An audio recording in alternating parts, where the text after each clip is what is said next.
And we're watching the clock on the evacuation orders for Palestinians in Gaza. The United Nations called this order by Israel impossible, warning of devastating humanitarian consequences. Reports are that Hamas is telling people there to stay inside their homes. And new video shows Defense Secretary Lloyd Austin arriving in Tel Aviv today, following Secretary of State Antony Blinken's bilateral talks with Prime Minister Netanyahu on Thursday.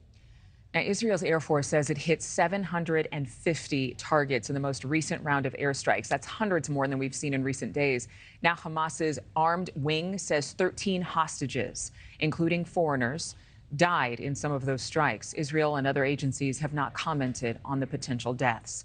For more on all of this, we have Robert Sherman live in Tel Aviv. Robert.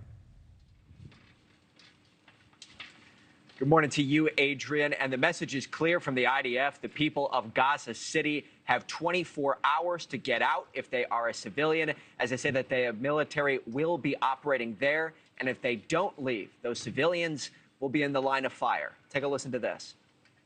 Out of an understanding that there are civilians here whom are not our enemy, and we do not want to target them, we are asking them to evacuate so that we will be able to continue to strike military targets belonging to Hamas in the Gaza Strip.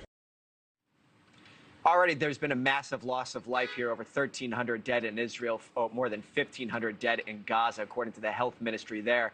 And the World Health Organization says that number will grow as they do not believe that the people of Gaza City will be able to get out of that city. One of the pieces of color that they offer is that you have a number of people in hospitals there who are on life support effectively. They cannot be moved. And if they try to be moved, it will be a quote unquote death sentence for those people who are there. On the other hand, you have Hamas saying that people there should not be leaving and they should be standing tall in the wake of these strikes that will be coming here from the IDF. And it has been nonstop bombardments from the Israeli Air Force, over 750 strikes there taking place last night. As you mentioned, Adrienne, Hamas claims 13 hostages have been killed, but the Israeli government says at this point they cannot verify if that is true or not.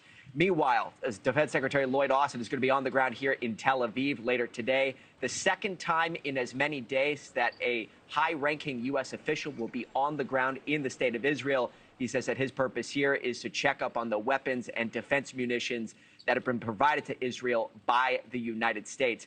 And something else to note here, Adrienne, is that we've been keeping a very close eye on the American citizens that are here in Israel. There are still some that we're meeting that have not been able to get out of the country. Starting today, the U.S. State Department will be offering charter flights to those who need some assistance in getting out, who have not been able to book commercial flights, as the United States tries to get out the last of its American citizens and tourists before the situation decays in the Middle East.